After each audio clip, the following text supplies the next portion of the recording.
You're listening to Sox in the Basement, a production of the Broadcast Basement Limited, where every show is 30 minutes of good and comes from a basement bar on the south side of Chicago. Pull up a stool, pour a cold one, and join us right now for Sox in the Basement. Heard everywhere podcasts can be found, and always at soxinthebasement.com.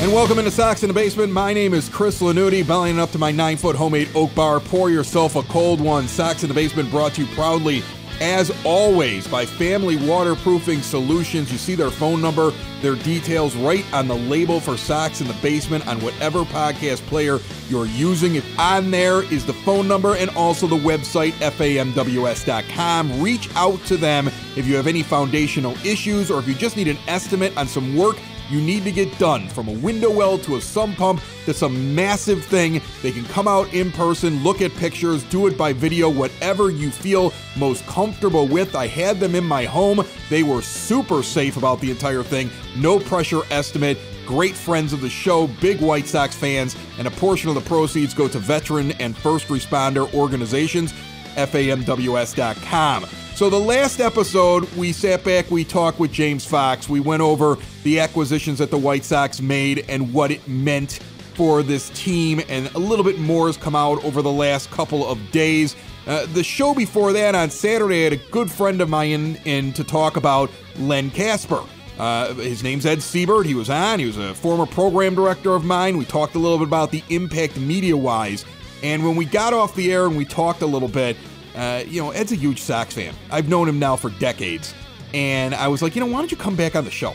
Like, would you mind hanging out and chatting with me at least for a little while, like on the weekends or something? Because it's getting boring, Ed, sitting down here because my partner lost his mind, ran off, and joined some sort of cult where they do chants or incantations trying to reverse time, get rid of The Last Jedi, and also get rid of Tony La Russa. How are you, buddy? I'm good, man. How are you? I'm good. I'm just dealing with a crazy person. I saw him this past weekend.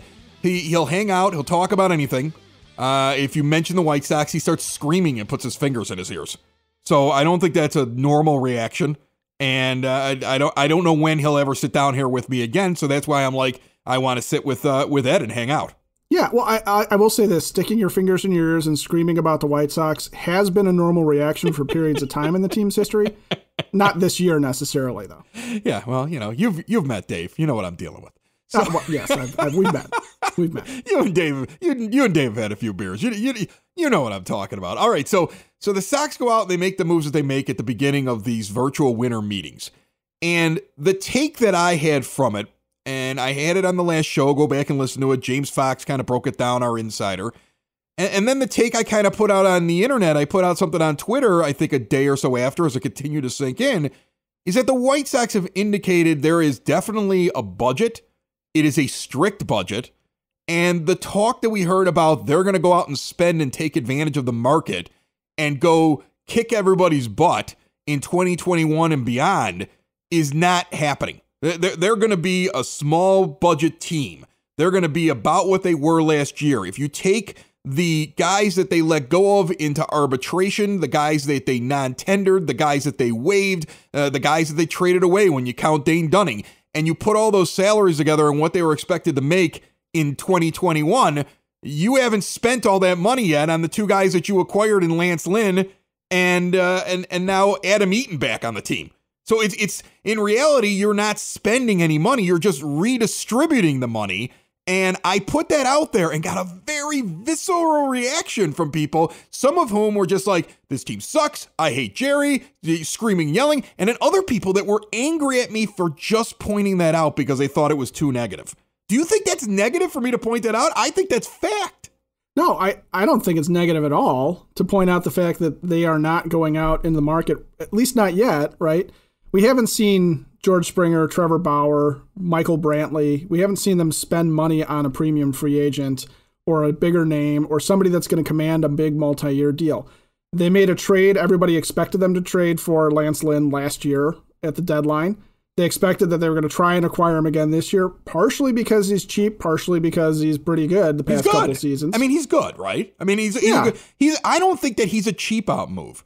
And I don't mind the Eaton move if you look at Eaton as a baseball player. The only thing I've questioned is, who is Adam Eaton as a person after the stuff that he went through the first time? Like that's what my issue is with Adam Eaton. It's not his baseball acumen. That's it's not that he had an ongoing issue. I mean, it's not that he had an off time or an off season and a shortened season. There's a lot of weird statistics that came out of the short season. It was only 2 months long. There's a lot of strange oddities that occurred in it. There were a lot of pitchers that got injured. There's a lot of players that never got going. There are guys that are late starters who never started because they couldn't get started. It was a strange year for everybody. So an off year last year, that doesn't concern me. And yeah, he's got a little bit of decline, but I was mostly worried about his personality and his issues in the clubhouse. Overall, though, they're good additions because they make your team better in 2021 than it was the year before, right? Well, yeah. So back to your point about, is the fact that they've gone 2 cheap players so far a negative thing? The question is are they better with Lance Lynn as their number 3 starter going into a playoff series, going into the season? The answer is unequivocally yes, because we watched Dunning and Cease struggle to try and get themselves into some sort of a workable rhythm day in and day out and some sort of consistency. They never did it, right? They never really quite got to that level where you're like, all right, I know what I'm getting this time out from this particular pitcher. And Lynn's pretty consistent, if nothing else.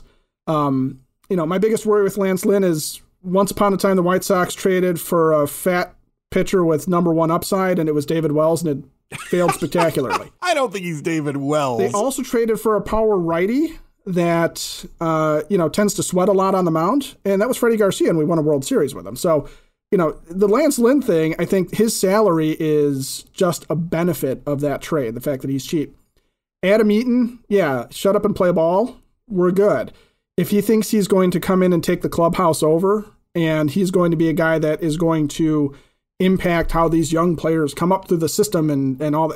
No, we don't need that. We have team leaders. This team has its own identity and personality. It does not need Adam Eaton's personality influence placed upon it. He just needs to go out there and hit at his career levels and play good right field, maybe start a triple play again. That was cool. I remember him doing that. Do some damage on the base paths and basically not be Nomar Mazara or make us rely on Adam Engel and Leury Garcia for the entire season. Right. I mean, that's all I want from him.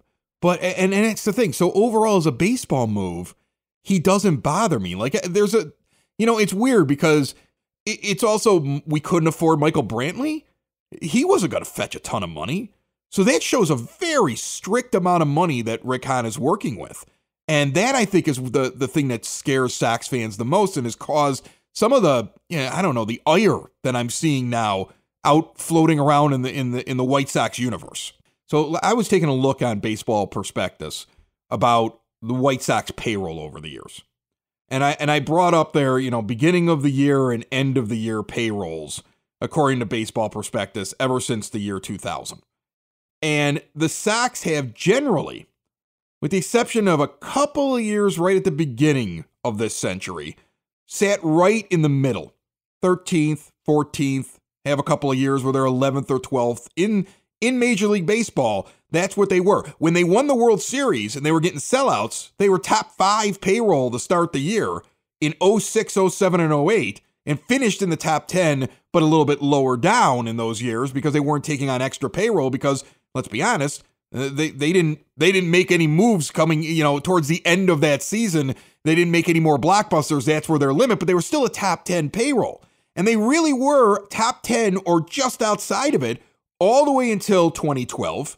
Then they fall out of the top 10 and they sit like in between 12 and 15, 12 and 16.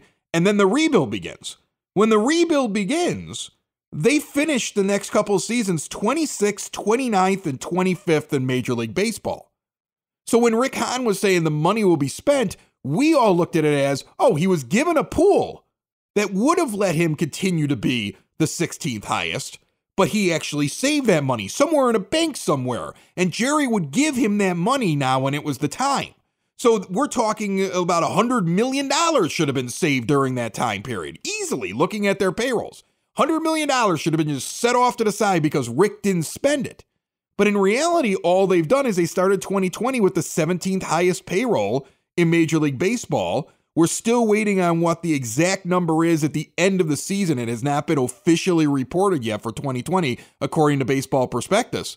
But we haven't even reached the level that was normalcy in comparison to other teams in the league yet. We haven't even reached the level that we were at before the rebuild, let alone take the supposed extra money that was off to the side.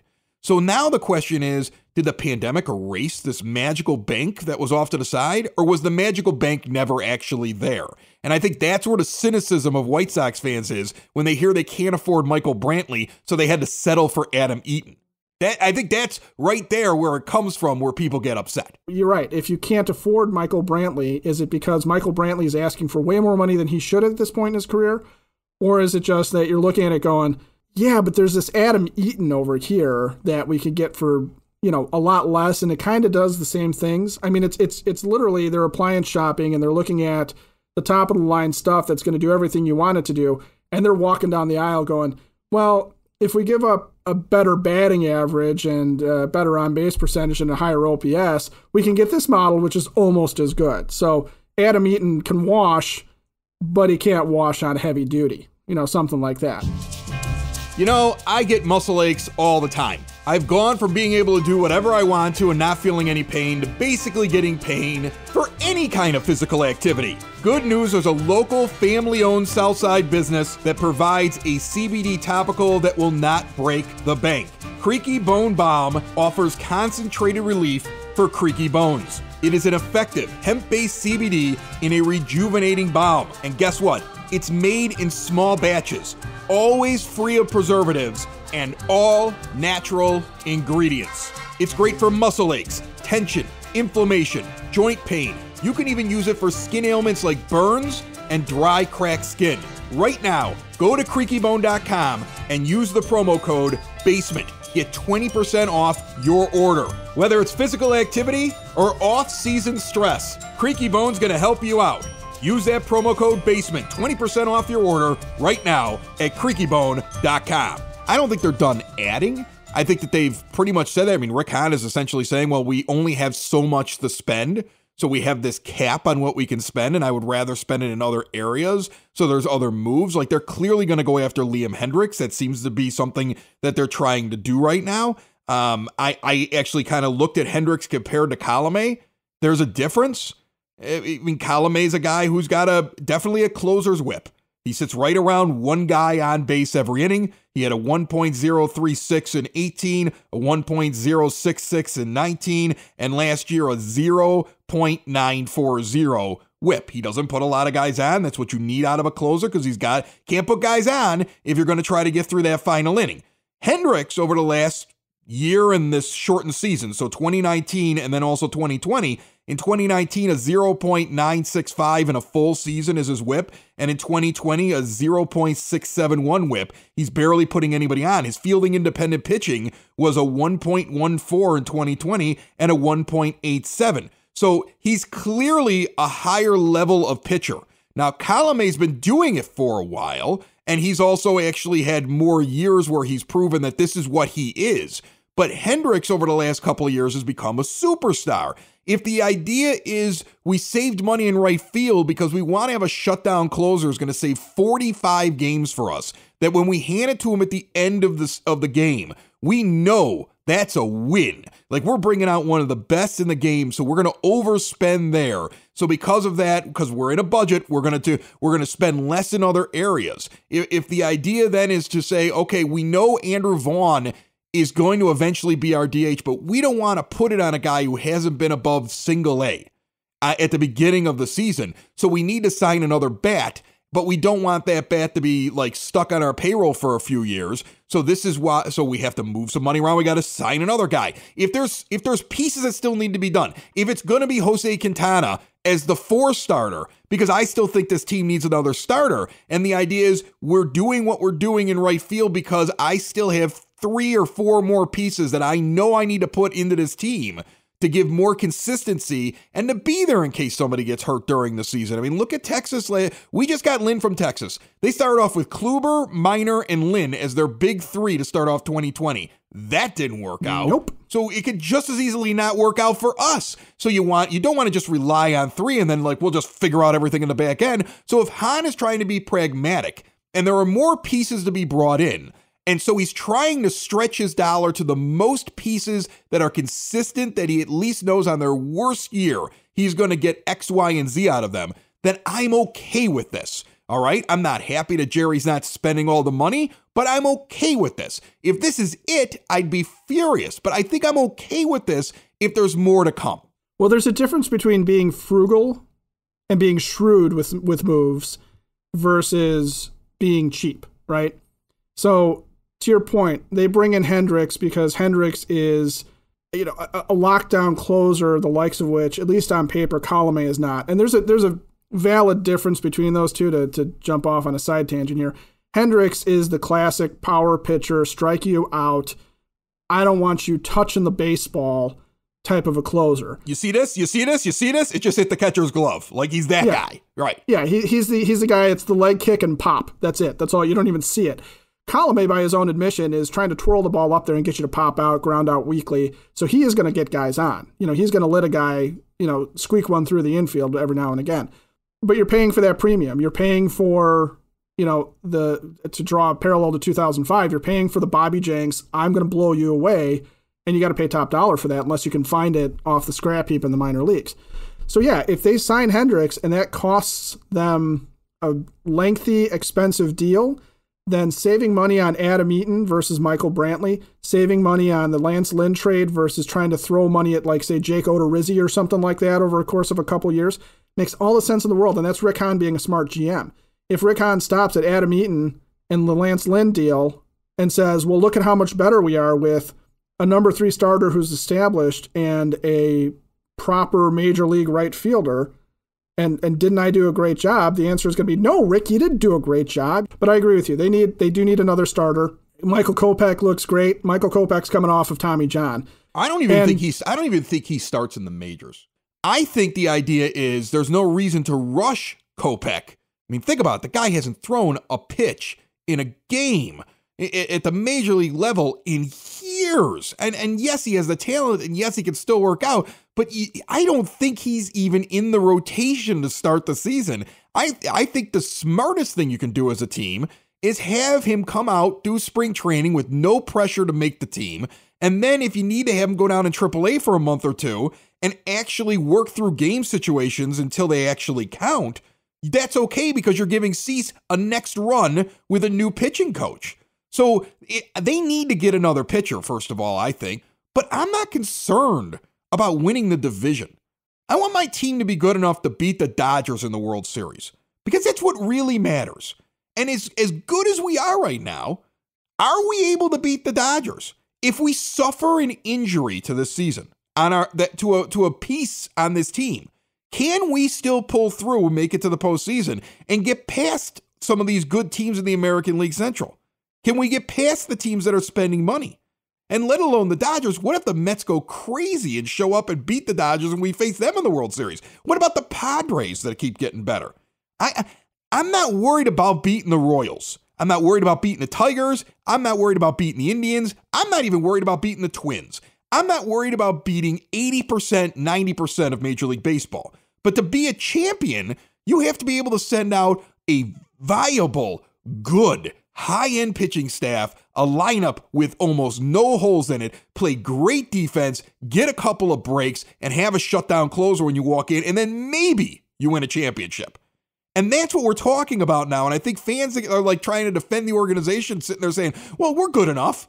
I don't know if we're good enough yet. We saw a 2-month sample size. I don't like the idea that because in those 2 months we saw some positives for the first time in 5 years, that people just assume we're just going to walk in and sweep the Dodgers in October of 2021. Because that's not going to happen right now with this team the way it's constructed. I don't think so. Sox in the Basement listeners, do the hard work. And if you're a hardworking man or woman on the South Side, you need to be outfitted properly. And that's why you should visit Red Wing Shoes in Evergreen Park, New Lenox, and Geneva. A work boots specialty store that carries sizes from 6 to 16 and feet as wide as 4E. A 115-year-old company that came out of Red Wing, Minnesota. And one of its largest stores in the entire Midwest is in Evergreen Park, Illinois, ever since 1976. When you're on your feet, the footwear is everything. So why not get an expert fitting? They warranty, repair,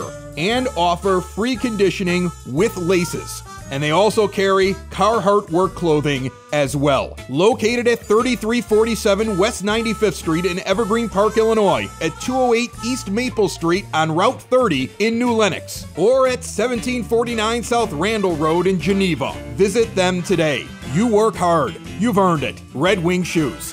Where I thought the backlash was funny on the Lance Lynn deal in particular, where people just absolutely falling in love with a guy like Dane Dunning. Dunning is projected to be a mid-rotation guy. He is not somebody that, on his best day, I would expect to go out and beat the Dodgers. He's a 4. He's a 4 on a team that goes into the postseason. You're actually contemplating whether or not your ace is going to pitch 3 times in a 7-game series because you don't want to send Dunning out there in Game 4. That's what Dane Dunning is. That's his ceiling, in my opinion. And people were losing their minds over the fact that he was leaving.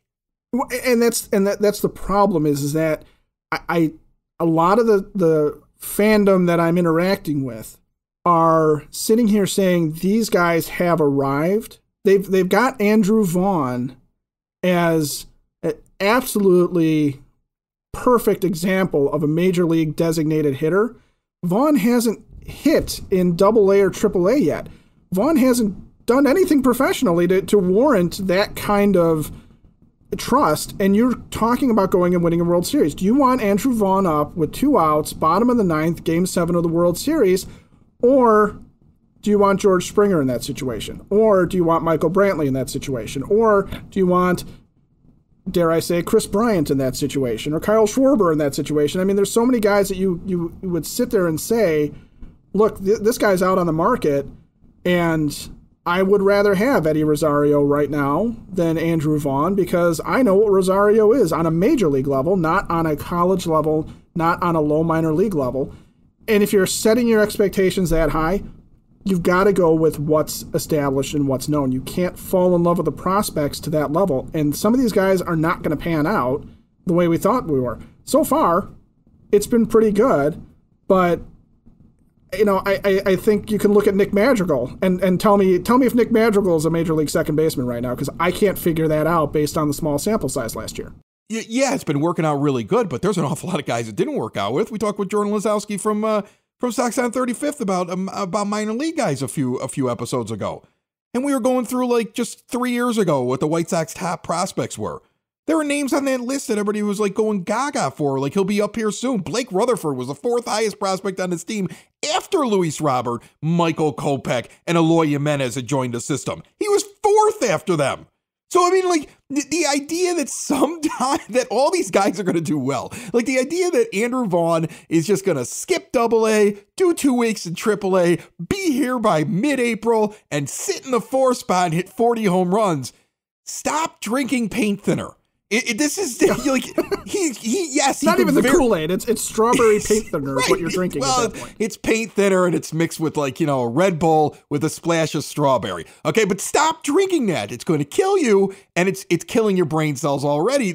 He could end up being a great player. He could end up being the second coming of Frank Thomas at the plate and be a first ballot Hall of Famer. But he is not a linchpin right now on your team, and you need to have a designated hitter you could trust.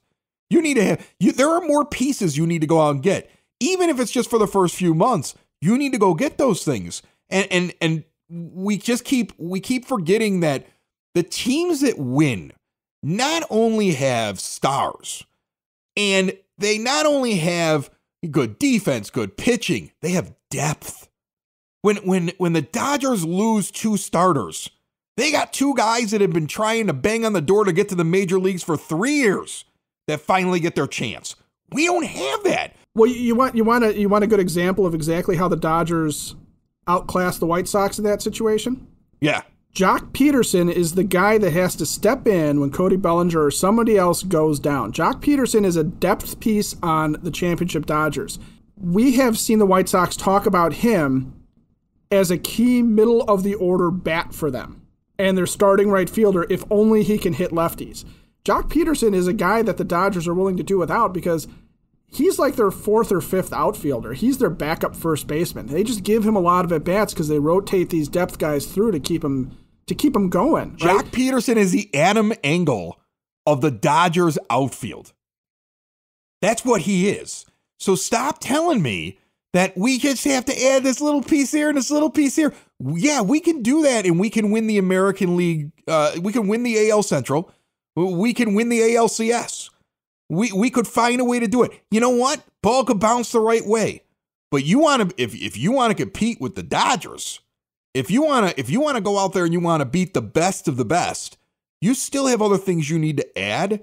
And wishing that Michael Kopech shows up and by July is this hidden gem that just, he's unhittable, and Andrew Vaughn comes up and you just can't stop him. He's just a hitting machine, and Nick Madrigal finds power. Luis Robert doesn't, he's got it completely figured out. He goes gangbusters and he has no slumps. And Eloy Jimenez doesn't run into a wall. Like, he's going to run into a wall. He's going to miss 30 games next year. You can almost pencil him in for 2 injuries, adding up to 30 games next year. That would be Wall 3, Eloy 0 for right. those keeping track. You can't just assume your opening day lineup will stay healthy for 162 games, and you don't need any other pieces, and that all the rookies will work out, and all the guys in their second year will work out, and Moncada will bounce back and everything else. There is great promise with this team. So that's why I sit there and I say, if Rick Hahn is trying to spread his budget out to get a bunch of pieces, cool.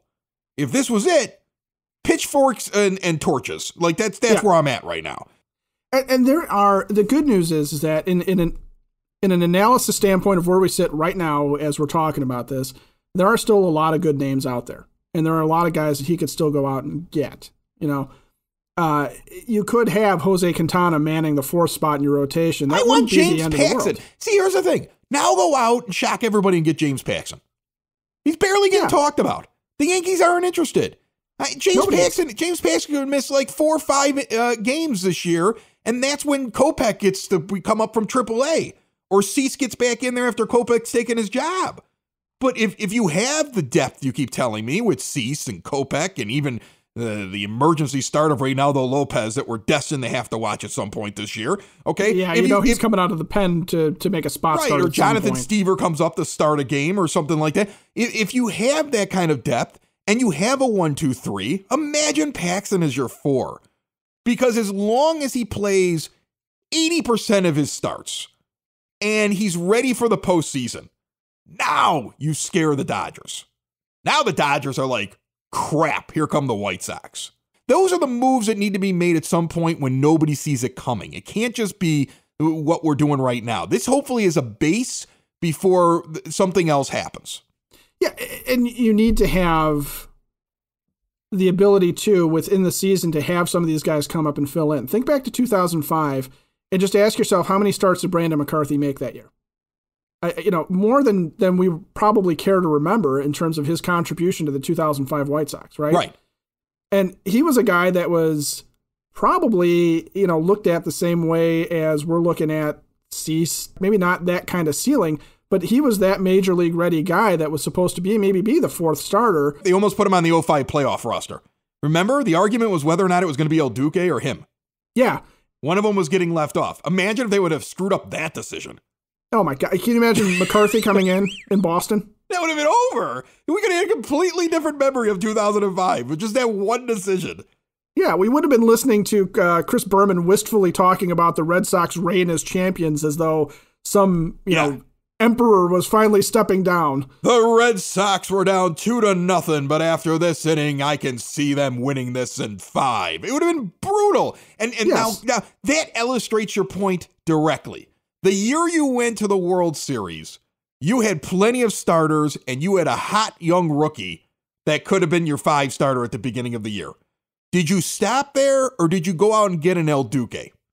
And then when it came time to figure out how you were going to win in the postseason, which one did you rely on, keep on your playoff roster, and win a World Series with? The veteran who spent some time on the DL. If that doesn't illustrate why they can't be done yet, I don't know what does.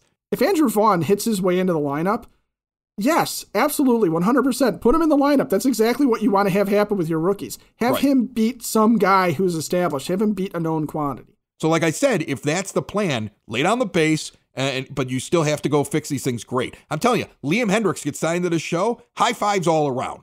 Because this team continues to improve. With all of his faults, you got a better manager. Your coaching staff behind that manager is better than the coaching staff that you had last year. So you fixed all of that. You have a better 100%. team today than you had last year. You have a better team going into the season already. There are vast improvements. But if you have championship aspirations, you cannot be done. That's all I'm saying. Ed, I appreciate you hanging out. Good weekend show. Come back next week and enjoy me. It's nice to finally get to talk with somebody. I like it. I think I'll come back and do this again. You're not in anything weird like pottery or spelunking or Dungeons and Dragons or anything like that that would take you away from a future episode, do you? No, pottery, ever since Patrick Swayze died, has really been kind of off of my list of things to do. Doing pottery reminds you of Patrick Swayze's death? Well, it reminds me of the movie Ghost. Is that how you do pottery? Shirtless with another person, typically, yeah. Socks in the basement. Socks in the basement. Socks in the basement. Socks in the Basement. Heard everywhere podcasts can be found, and always on socksinthebasement.com.